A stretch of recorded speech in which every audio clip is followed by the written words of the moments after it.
రోజేం కాదు కానీ ఇప్పుడు తిరిగిన దాని చుట్టే తిరుగుతుంది కానీ దానికి ప్రిన్సిపల్ ఎవరు సబార్డినేట్ ఎవరు అనేది ఇప్పుడు మనకు ఘోష్ కమిటీ తెలుస్తుంది.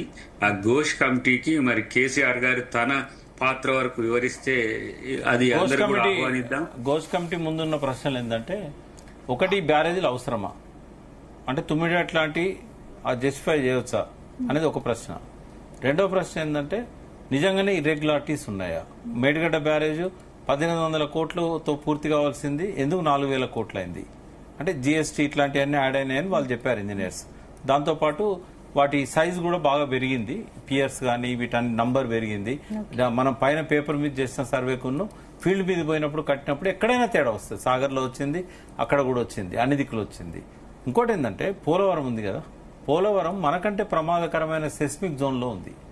ఇది మనదేమో నంబర్ 3లో ఉంది, అది 2లో ఉంది. మరి అంత ఖర్చు పెట్టి కడుతున్నారు, అది కూడా ఇసుకల్నే కడుతున్నారు, అక్కడ కూడా రాతి పునాది లేదు.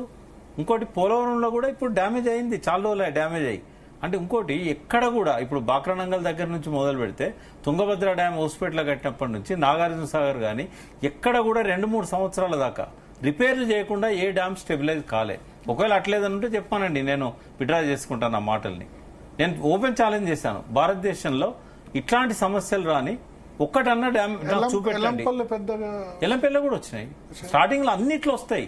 ఎందుకంటే పెద్దగా వచ్చినట్టు అనిపించలేదు. పెద్దగా అంటే అది రాక్ మీద కట్టారు, అది బ్యారేజ్ కమ్ డ్యామ్ లాగా ఉంటుంది అన్నట్టు. అది అక్కడ స్ట్రక్చర్ నిలబడడానికి రాక్ ఉంది కాబట్టి ఎక్కువ సమస్యలు. నాగార్జున సాగర్ శ్రీశైలం కూడా వచ్చాయా సార్? మీరు భరత్ గారు మీ ముందు చెప్తున్నాను నేను.